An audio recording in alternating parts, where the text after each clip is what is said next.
Passado antigo, sabiam que a Terra era plana, com uma cúpula semelhante a uma barreira acima de nós. Suas representações provam isso. Até 500 anos atrás, as pessoas acreditavam que éramos o centro do universo.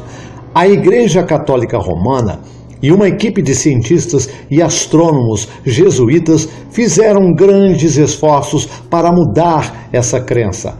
Ao fazê-lo, eles acreditavam que poderiam tirar muitas almas das verdades bíblicas. Os maçons reforçaram o engano e estiveram envolvidos desde o início da NASA. Esses grupos detêm todo o poder e segredos deste mundo. Seu motivo? Para enganar, para manipular, para controlar. Mais importante ainda, esconder a prova de criação e seu Criador. Não esqueça, eles dirão qualquer coisa para fazer você acreditar que vivemos em um sistema heliocêntrico, um sistema originário do culto pagão ao Sol, com planetas com nomes de dietas pagãs e uma nave espacial com o nome de Apolo-Ion, também conhecido como Nimrod, o Deus Sol. Nunca foi do interesse deles que nós soubéssemos a verdade. E porque não sabemos a verdade, permanecemos ignorantes sobre o que está bem diante de nossos rostos. Semiramis exigiu adoração tanto para o marido Nimrod e seu filho Tammuz, quanto para si mesma. Ela alegou que seu filho era tanto Deus Pai e Deus Filho. Ela se anunciou rainha do céu e proclamou que seu marido e ela eram ambos Deus e deusa, que deveriam ser adorados como tal. Ela também alegou que seu espírito era a lua e quando da sua morte ela iria morar na lua, mesmo quando Nimrod já estava no sol. Como a igreja de Satanás cresceu, Semiramis começou a tornar este culto religioso mais discreto. Os seguidores tinham que fazer juramentos secretos e, portanto, a origem das sociedades secretas. Semiramis foi capaz de controlar e exercer o senhorio sobre seus seguidores, fazendo-os confessar seus pecados ao sacerdote. Isto começou por ela afirmar que ela e seu padre eram os únicos que entendiam os mistérios de Deus e somente através deles eles poderiam alcançar Deus. Sua dedicação e medo desse cruel sistema religioso falso levou-os a cumprir. Sacerdotes de Satã, somos mestres do engano. Eles estavam profundamente no oculto, magia e ilusão. A idolatria começou na igreja com estátuas e imagens representando a religião falsa. Semiramis era adorada como a rainha do céu, Astarte, e seu símbolo era a lua, enquanto seu marido era chamado de Baal, o deus sol. A cidade de Babilônia foi a sede da adoração de Satanás, até a sua queda para os medos e os persas em 539 a.C. Nessa época, os sacerdotes pagãos babilônicos deixaram a Babilônia e foram para Alexandria e Pérgamo. A maioria dos sacerdotes pagãos da Babilônia foi para Pérgamo, mais do que Alexandria. Então, por muitos séculos após a queda da Babilônia, Pérgamo tornou-se a nova sede de Satanás. Por volta de 129 a.C., surgiu a oportunidade de partirem de Pérgamo e ir a Roma. E assim, Roma se tornou a sede final de Satanás, onde ele montou sua igreja e, portanto, a adoração ao sol, praticada no domingo, prevaleceu em Alexandria e Roma no tempo de Cristo. Neste ponto, a adoração de Baal pegou rapidamente e se espalhou por muitas partes do mundo. No Egito, Nimrod e Semiramis ficaram conhecidos como Osíris ou Horus, deus do sol, e Ísis. Na Fenícia, Tamos e Asterate. Em Roma, Vênus e Cupido. Grécia, Afrodite e Eros. Na China, Mãe Xingmu e seu filho. Como a estação fria começava a cada ano, eles acreditavam que o Deus Sol os estava deixando. Em 25 de dezembro, o Sol parece retornar, então eles chamaram este dia o nascimento do Sol. Tamos era adorado como o Filho do Sol. A primeira letra do seu nome tornou-se o símbolo da adoração do Sol. Sacrifícios humanos para o Deus Sol foram oferecidos nesta carta inicial feita de madeira, conhecida como a cruz T, e este T para Tamos é também a verdadeira origem dos católicos que se cruzam.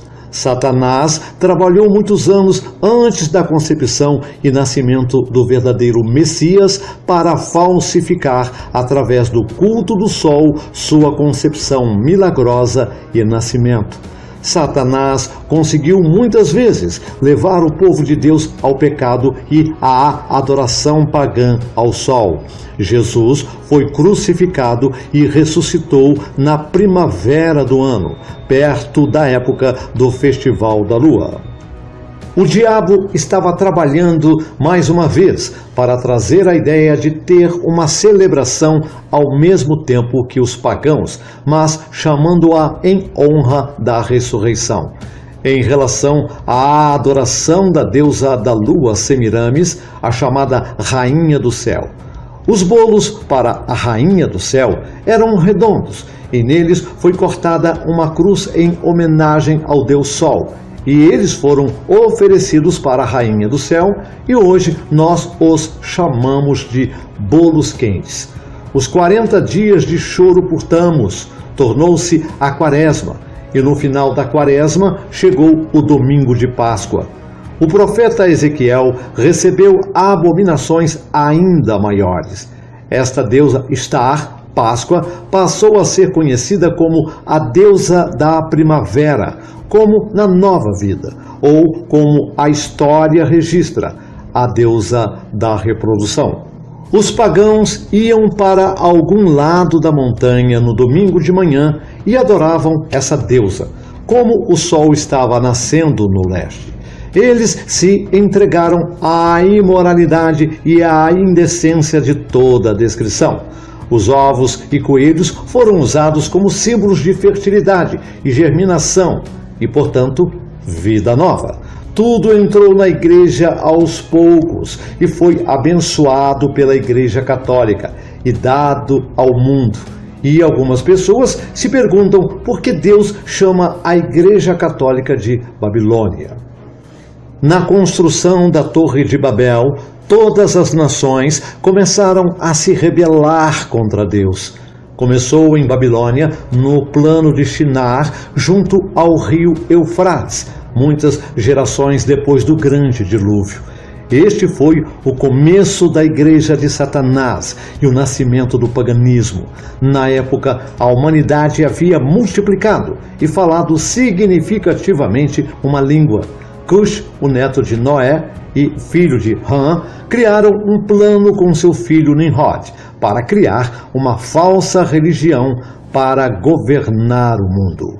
Eles tinham um plano para influenciar os corações e corromper as mentes da humanidade com um sistema mundial único.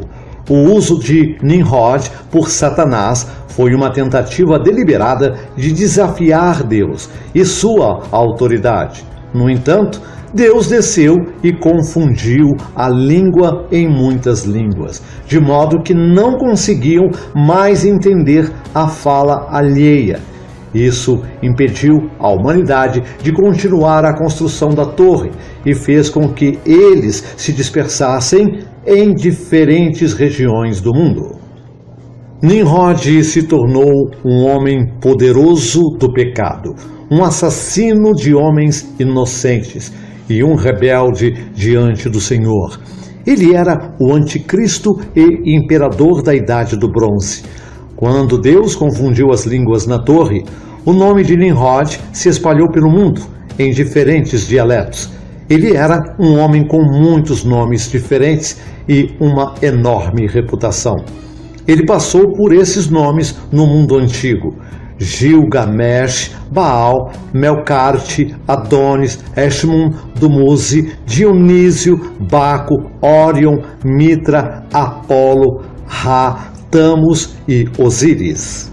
Depois que a humanidade se dividiu em diferentes partes do mundo, Nimrod então se casou com sua mãe Semiramis, que era tão perversa e devotada a Satanás quanto seu filho. Incesto foi usado para unir este novo sistema religioso falso, tornando-os o primeiro rei e rainha desafiados.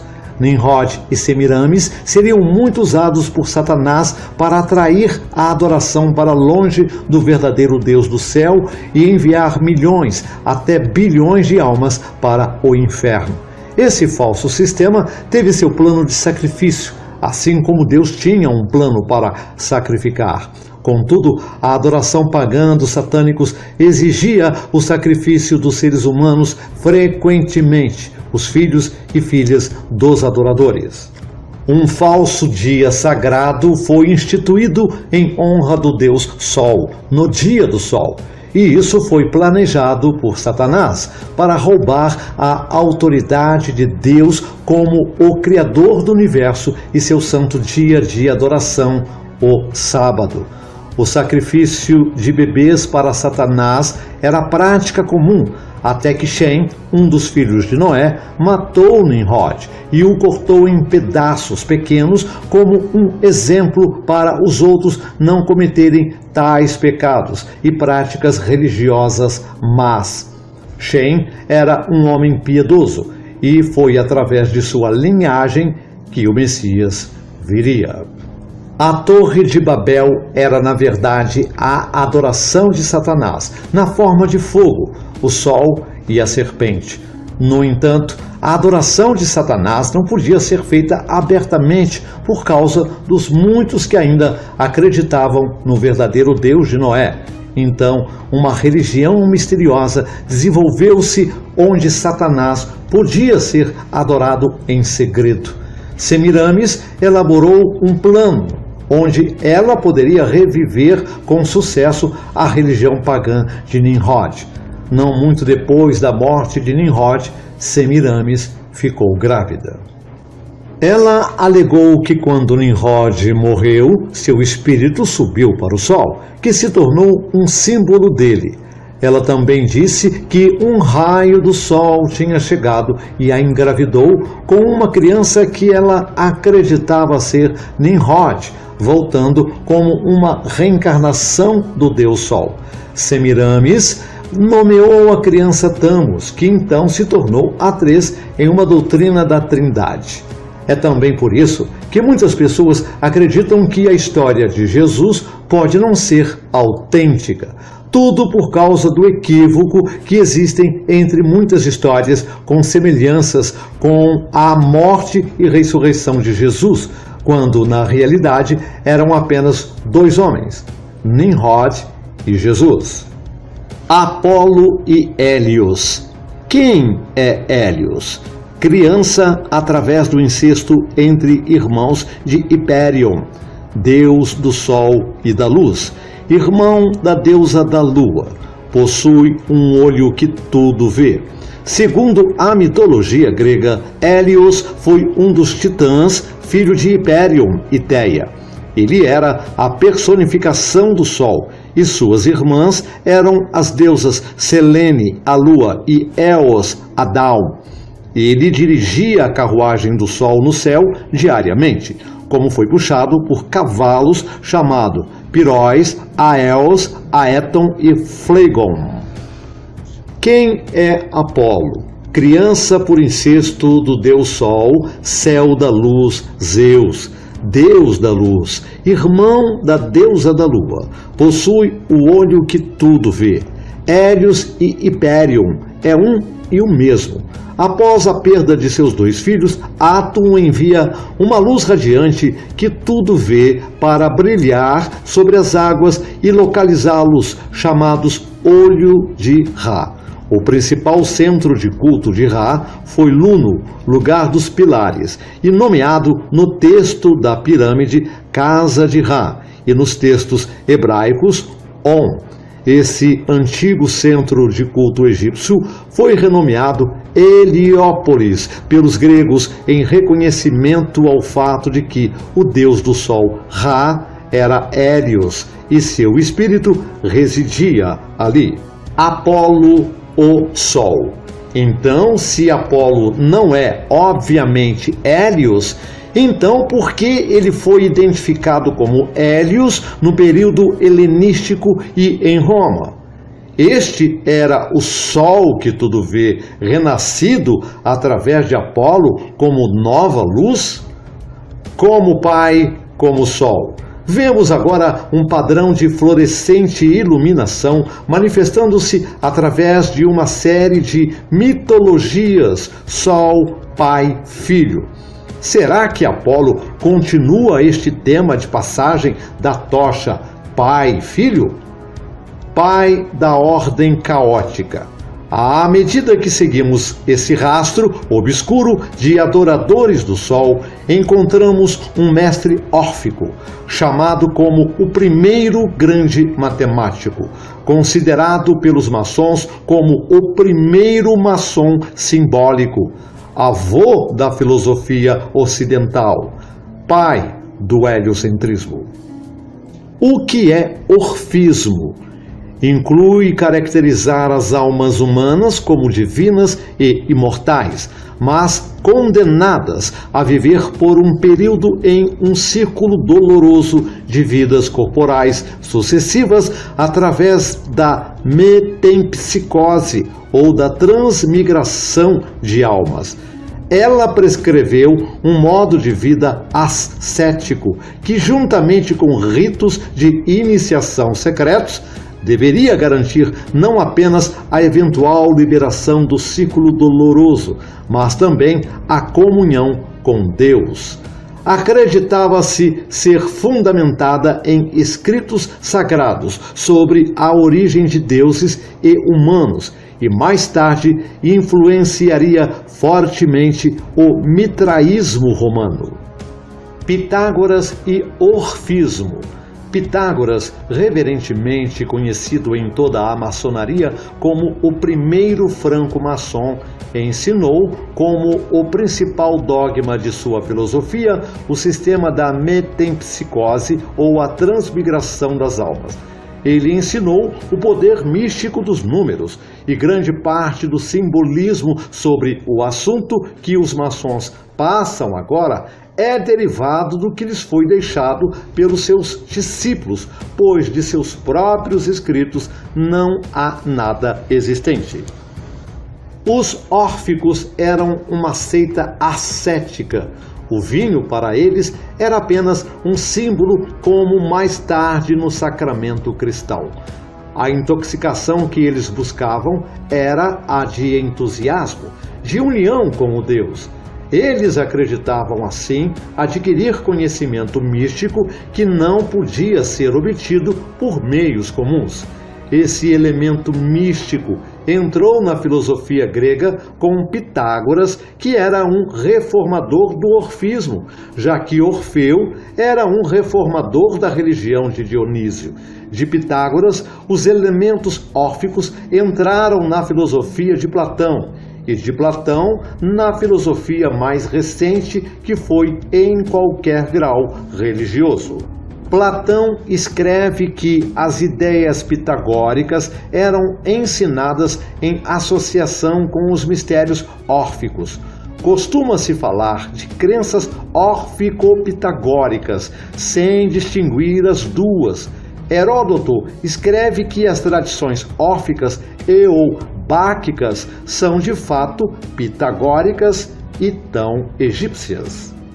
Copérnico, muito influenciado pela teoria pitagórica e pela filosofia anti-Deus de Pietro Pomponazzi, o jesuíta Nicolas Copérnicus graduou-se em medicina e direito eclesiástico e, enquanto prosseguia seus estudos de astronomia, optou por derreter suas crenças na astrologia, coleção de sistemas pseudocientíficos de adivinhação baseados na premissa de que existe uma relação entre fenômenos astronômicos e eventos no mundo humano. Seu modelo heliocêntrico não é mais aceito. Galileu. Conhecido como o pai da ciência moderna, Galileu era um astrônomo, mestre e inventor do telescópio. Galileu era um ávido astrólogo e místico. Ele também praticava alquimia e estudava o mundo espiritual. Ele foi citado dizendo que os astrólogos eram todos apaixonados.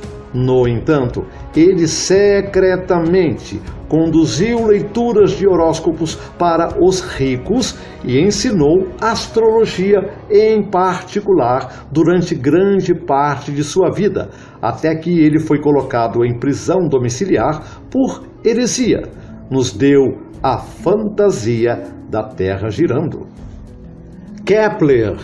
Embora Kepler, cujo sistema heliocêntrico foi o que veio a ser aceito, rejeitou a astrologia do horóscopo tradicional como era praticado em seu próprio tempo. Ele acreditava profundamente na influência celestial e escreveu extensivamente sobre suas próprias tentativas de criar uma astrologia reformada. Ele próprio proclamou regularmente comungar com as forças demoníacas no lado escuro da lua. Sua confidente e mãe foi condenada por mais de 40 acusações de feitiçaria. Newton. Newton tem que ser o pai da física moderna. Mas a parte interessante é que Newton, apesar de responsável pela força mágica chamada gravidade, precisava explicar a física da Terra, gastando mais tempo na alquimia do que na ciência. Acredita-se que a alquimia era, na verdade, seu foco principal. Vamos voltar ao Egito. Parece que continuamos a encontrar o caminho de volta a esta religião egípcia e ao sol original, adorando o culto babilônico. Escuro certo.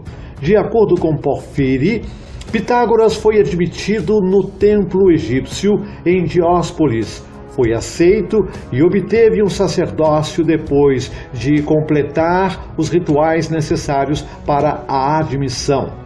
Ele continuou aprendendo este conhecimento e magia oculta por 22 anos. Se isso não é culto ao sol original o suficiente.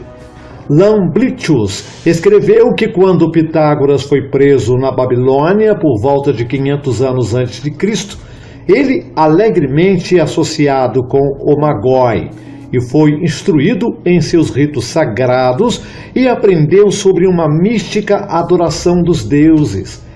Ele também alcançou apogeu perfeição em aritmética e música e as outras ciências matemáticas ensinadas pelos babilônios. Influência antiga. O historiador Alfred Parmentier escreve: o teorema de Pitágoras era conhecido muito antes de Pitágoras. George G.M. James escreve: Pitágoras viajou para o Egito e lhe foi ensinado geometria pelos sacerdotes egípcios. Temos as declarações de Plutarco, Demétrio e Antístenes de que Pitágoras fundou a ciência da matemática entre os gregos e que ele sacrificou para as musas quando os sacerdotes egípcios lhe explicaram as propriedades do triângulo retângulo. Mestre das estrelas. Pitágoras tornou-se um grão-mestre da ordem dos magos, núcleo da religião dos antigos caldeus, magos ou homens sábios da Bíblia, Shachan em hebraico, uma das organizações espirituais mais antigas que já existiu, uma das mais exclusivas escolas de mistério, onde ele era um mestre da astrologia. Após seu retorno ao Mediterrâneo, Pitágoras fundou o pitagorismo, um movimento religioso no qual a educação e a matemática, a ciência, a música e a religião estavam perfeitamente unificadas sob os 9 templos das artes e das ciências. Os seguidores mais cultos, jurados ao sigilo de seus ensinamentos esotéricos e espirituais, eram chamados esoterici. Girando os cosmos. Usando seu agora profundo e antigo conhecimento e domínio da matemática, astrologia, misticismo, magia e outros princípios antigos, Pitágoras desenvolveu uma cosmologia bastante sofisticada. Ele e seus seguidores descreveram a Terra como perfeitamente esférica e que corpos celestes, da mesma forma perfeitos, moviam-se como a Terra em torno de um fogo central, o Deus Sol. Resumindo, o heliocentrismo tem suas origens nas escolas dos mistérios da Babilônia, não em fatos científicos, mas isso o professor de ciência nunca ensinou. Por causa disso, o ateu pensa que crer em ficções espaciais e acreditar que a Terra gira ao redor do Sol é a alternativa lógica e científica para negar a Bíblia e tudo o que contrarie a sua fé, nunca aprendendo que todos os cientistas responsáveis pelas teorias heliocentristas eram crentes em Deus, mas trabalhavam em função do adversário para colocá-lo no centro da criação. Mas isso não aparece nas revistas sobre o espaço. Então, o crente no globo se acha o intelectual, ultra mega master blaster, refutador e mestre de crentelhos alienados, nunca se dando conta que apenas trocou uma religião por outra. A astronomia teórica é para quem se acha intelectual demais para cair no papo de astrólogos, e a astrologia é para quem se acha iluminado demais para admitir que está adorando o Deus Sol, Lúcifer, e seus anjos caídos, estrelas. Pessoas confundem os dois porque a diferença é tão minúscula que no final das contas nem faz diferença. É charlatanismo de qualquer forma. Você imagina que depois de milhares de anos, a ciência deixaria de usar termos de mitologia grega e romana e adotaria nomes mais científicos, mas não fazem isso, porque o sistema heliocentrista é 100% baseado em ocultismo. Então, não teria lógica dar um nome científico para um corpo astral que realmente acreditam que é um deus. O modelo heliocêntrico é uma forma de adoração pagã ao Sol. A Terra, bola giratória no vasto universo, é a base satânica da teoria do Big Bang. Tudo aconteceu por acaso e não há Deus. Evolução. Você evoluiu da sopa primordial e dos macacos e não há Deus. Ateísmo e religiões pagãs, tudo baseado em torno da adoração ao Sol. É tudo uma construção do ocultismo e é sua própria religião. Não há prova científica real de que estamos girando em uma bola ao redor do Sol. Na verdade, tudo o que observamos aponta para o oposto. O modelo heliocêntrico é uma decepção do diabo e do oculto para fazer com que os homens adorem a criação e esqueçam de seu Criador. A Terra está comprovadamente estacionária e não se move. O fracasso de Harry provou que era o céu se movendo, não a Terra. Nós